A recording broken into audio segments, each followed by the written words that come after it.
with talking about our experience with Colgate. My name is Sarah Cooper, and I am a 5th grade teacher in Hamilton County Schools. I'm Victoria Boyles. I'm a 6th grade language arts teacher at Meadowview Middle School. And I'm Scott Ezel. I'm going to teach this year career and technical education at Lincoln Heights Middle School. Colgate began in 1806 when William Colgate founded the William Colgate Company. A lot of time passed, and Colgate was eventually bought out by a company called Palmolive Peet. Palmolive Peet eventually drops the Peet from their name, and we changed to Colgate Palmolive Company in 1953. In 2008, Colgate built a plant here in Morristown. And then in 2016, they expanded to build what they call Focus Factory B, which is a mouthwash plant also here in Morristown. So that's, again, just a brief history of how Colgate comes to Morristown. I coached golf at Westview, and I know I've told this story 100 times the past week, but when I used to drive to Millstone to coach the golf team, I saw this big white factory plant building to the right. Never knew what went on there. Heard they made toothpaste, but now we know a lot about what happens in Colgate. So prior to this experience, I really had no exposure to what this line of work looked like, so I don't really know what expectations I had. I don't know why, but a little bit of me thought that there would be toothpaste on the walls and I'd be dodging forklifts while I was there. I don't know why, but when we got there, we were really surprised. I think that's not what it was like at all. It was happy, it was clean, it was a great environment, and rest assured your toothpaste is clean and it's safe. And if you're not using Colgate, you should be.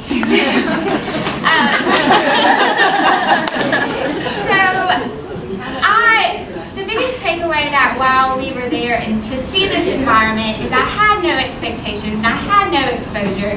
I really didn't have an experience to talk with my students about that. But now I feel confident that I can go back to the classroom and I can speak very highly about this line of work. And I can encourage my students to pursue this as a career, and that they will be very happy if they do.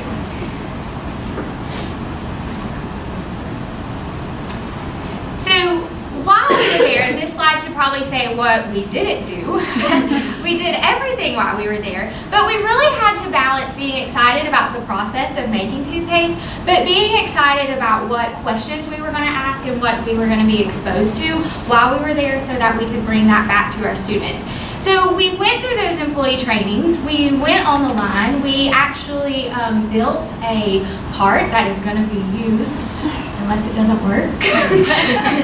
So we really got to be hands-on in the experience, but I think that what we were really looking forward to while we were there is going to speak with who was there working and asking them questions about what skills and tools that they needed so that we could take those back to our classroom and we could better prepare our students. Because I think all three of us want to make sure that our students are filling those jobs for Colgate and that we can speak very highly of those, but ultimately that we can prepare them for what they're going to do before they get there.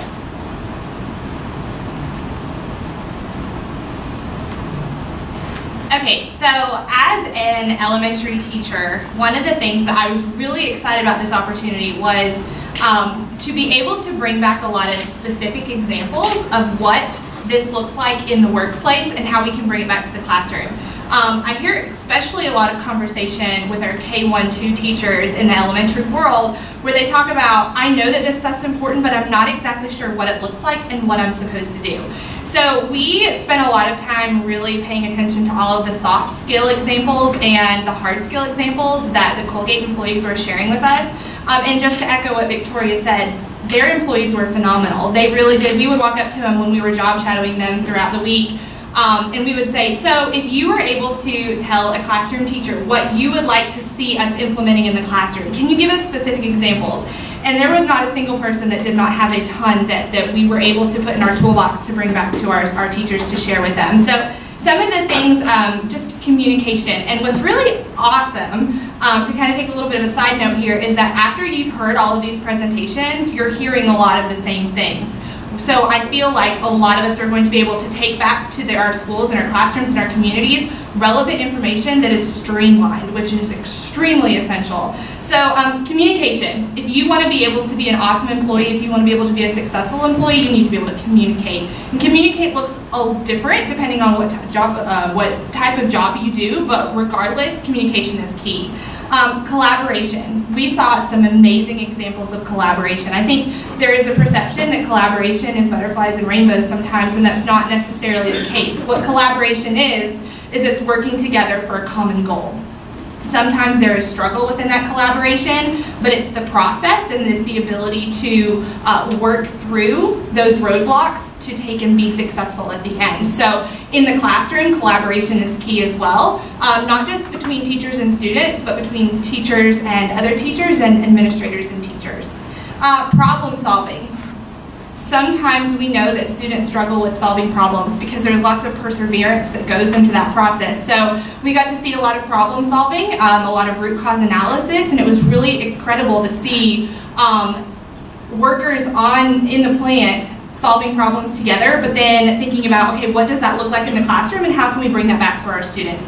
Just some other things, decision making, critical thinking, intrinsic motivation. We want our students to have good, strong work ethic. So what does that look like? How can we teach our students to be intrinsically motivated? Well-rounded. The one term that we heard from every single person that we talked about was being well-rounded, being flexible, and being able to multitask. I was absolutely blown away. I can't even walk and talk at the same time.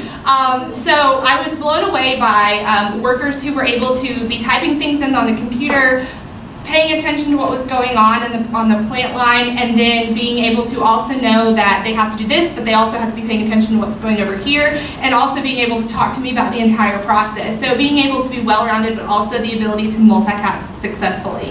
And then some hard skills. As an elementary teacher, it's oftentimes difficult for us to think about if a student says, when am I going to learn this, or when am I going to use this, and what is that exactly going to look like? We have specific examples now of what that is going to look like in the workforce and how we can explain that to our students. So math is everywhere, and it's not just that math is everywhere, but it's having a positive mindset about math. Also some other things, Excel, which you've heard a lot about this morning. Knowledge and use of tools. When we were actually creating the sled. When we were creating it, there was a difference between metric tools and standard tools, and then a lot of things that I did not know myself that I'm thinking, these are tools that my students need to be successful in their future. So what are some ways that we can bring those specific examples back into the classroom? Also writing, written expression, science. When I thought about Colgate, I had absolutely no idea that chemists worked at Colgate and that microbiologists worked at Colgate. And so being able to see that application in the real world was a huge positive takeaway for me. So what were some surprises that we encountered? Well, as we already said, we didn't know what to expect, to be honest, when we went in for our first day. And so if you want to stick around for the 30-minute presentation at some point, you'll hear a lot more about safety, and about quality, and about production, and about 5S, and about continuous improvement, and about good manufacturing practices. And so all these things that we learned through our experience at Colgate that's part of their culture. But one of the main things that surprised me, and honestly I don't even know if it went on the list here, but maybe I'm going rogue a little bit, but was family, right? When we got to Colgate, we noticed right away that it felt like they were a family, and that it was kind of surprising to see that. I didn't expect to see that in a local factory or local plant, but that's the way that it felt from the beginning all the way throughout the end. It's built into their culture. So we got to see what it's like to make toothpaste and how much thought, time, energy, testing goes into making toothpaste, into making toothpaste tubes, into making mouthwash, into making sure that the caps are put on at the right amount of torque level. Just little small details that you may not ever think about goes into making toothpaste. We also notice that there's a job for everyone. So from people who may want to lift boxes through a temporary position and to place a box from here, one location to the next, to people who are operating machines, who are fixing machines, again to microbiologists and chemists, and to management positions, there's really a job for everyone. We saw a lot of diversity at Colgate. There was ethnic and cultural diversity. We saw a lot of diversity within the management ranks. We also saw, again, a lot of diversity in skill sets and levels of just the qualities that the people brought to the environment there. one of the things that we talked about, you hear people talk about continuous improvement. We really felt like that Colgate wanted their employees to be continuously improving themselves. They would encourage them to seek out further education, to listen to employee concerns or recommendations. If you want to go to college and get a degree, if you don't have a degree, they'll pay you $10,000 a year to get a degree. So that's a pretty substantial way to encourage people to improve themselves. We noticed a lot of forward thinking, and that was emphasized in their planning, but it was forward thinking with sort of retrospective planning. Some ingredients, some of the raw materials that go into making toothpaste take 10 months from the time you order it to when you get it. Others take a few hours. So all the planning that has to go into when we're going to make toothpaste next April, how much planning goes into that whole process. Data. As educators, we hear a lot about data, but in Colgate, we heard a lot about data as well. And so we've heard a lot of people talk about this one, but data was used in every facet of making how much downtime was experienced on the machines to a lot of areas. And so again, having those root cause analyses to locate where those problems may be. We also talked a little bit about and learned about the interview process and how it can be difficult in our area to find people that maybe come in wearing shorts that they don't have the soft skills, they're not ready for interviews in that way, but also testing for aptitude and people that can and will be committed to working hard and learning new things. And so about that process as well.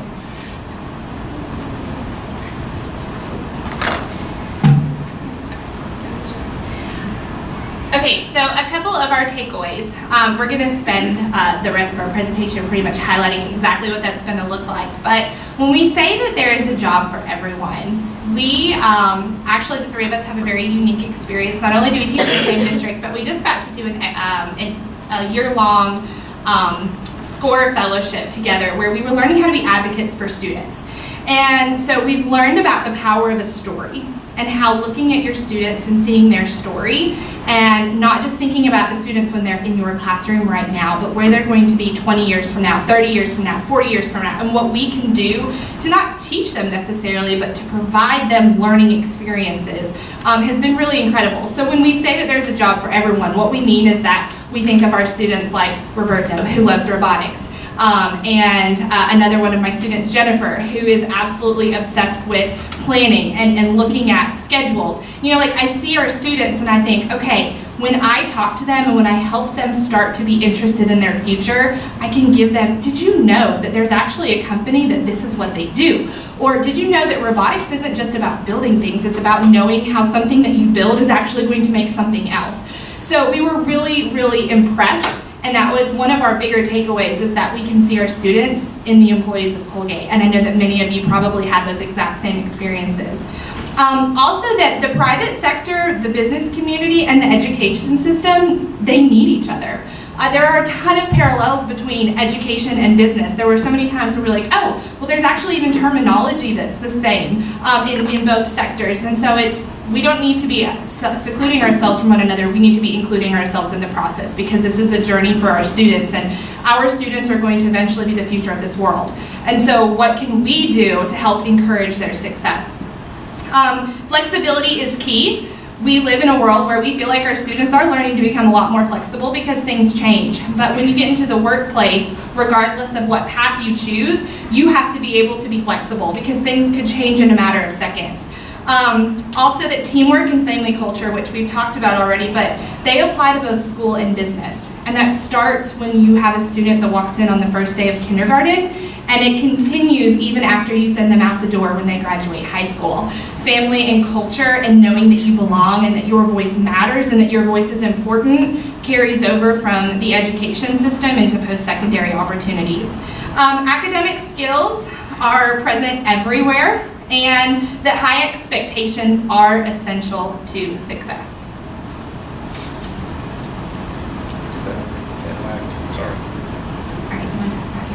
Sure. So,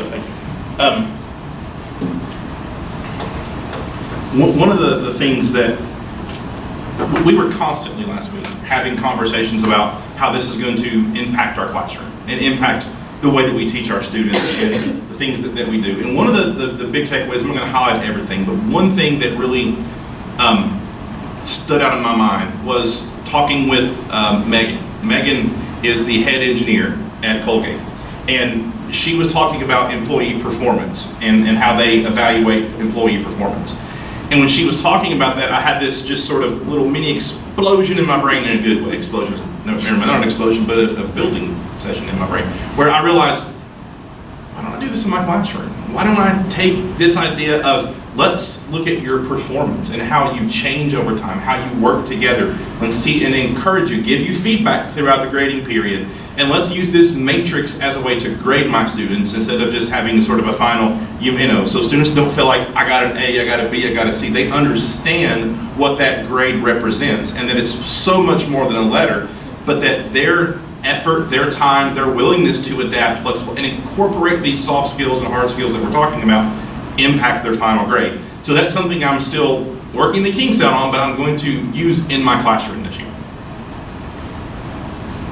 I'm so confident to know that we have high expectations for our students, and we want them to pursue their education and find a career that they are successful in. And I know now that what we are doing in our classrooms already is going to be followed through when they leave us. I think we build a community, we build a family, we set them up for success, and then sometimes we struggle to let them go. But now we know, and especially after hearing all these presentations, that wherever they go, that they are going to continue to see the things that we have already set the foundation for. If you have 30 minutes, I can talk to you about the Meadowview Promise, but I'll just take a few. So some of the efforts that we're already doing in Hamlin County and in my school at Meadowview is we are exposing students to these post-secondary opportunities, and we're also having we're beginning to start the conversation with them and introduce them to soft skills and what they needed so that when they step out without us, that they are prepared for the workforce. So the MV Promise is aligned to the expectations of the Tennessee Promise, but ultimately it's to expose them to the opportunities that are out there and to help them be prepared for those. So shameless plug, there's a lot of you in here that I haven't spoke with yet. I would love to get with you so that you can come into our school and be more connected with our district and talk to our students about those opportunities. It's one thing when they hear them from us, when they hear them from you, they're like sponges and they love it. A couple other specific examples. One of the things that I was absolutely blown away with, and this has been mentioned also several times, is the 5S system, where it's basically organization. And there was at Colgate, every room that you went into or certain places in the plant, they would have photo expectations as well as explanations of what that place should look like when you get there, but also what it should look like when you leave. So one of the things that I thought was really powerful when we toured the Colgate plant was that, they're FDA regulated, they're Homeland Security regulated, and so in order for them to be able to keep up that level of high expectations to keep their plant clean, they had to make sure that things were organized and everything had a place. And so I immediately saw that picture and thought, okay, so sometimes we ask our students to learn what it is to be responsible and to clean up their spaces and to take ownership. And so if I have a specific example of what that looks like, then they'll know exactly what the expectations are, and it becomes a responsibility.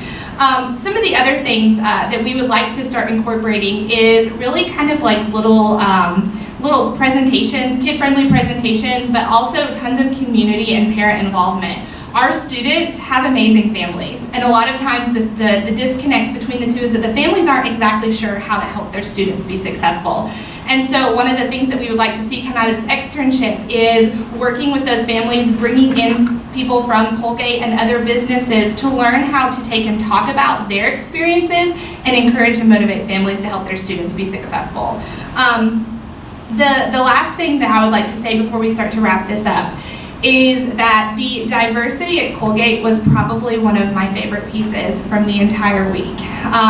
Coming from a student that has a large Spanish-speaking population, it is really incredible to watch a community embrace that, but not just embrace specifically Spanish-speaking families, but individuals that come from a variety of backgrounds. So that when you walk into a business, it's not a business, it's a family. And I know that we keep talking about that, but I think that's huge because we always say that students learn best from people that they like. and students grow and they prosper in environments where they feel safe and they feel comfortable. And so to see that in the private business sector, the same thing that we preach to our kids and the same thing that we try to do for our students, play in two different areas, that parallel was incredible. So I know that I think it's okay to speak for the three of us when I say this. We are leaving this externship and this entire experience with being not just inspired, but also seeing that what everyone does in this room matters. Every single one of you have an incredible opportunity to change the lives of our students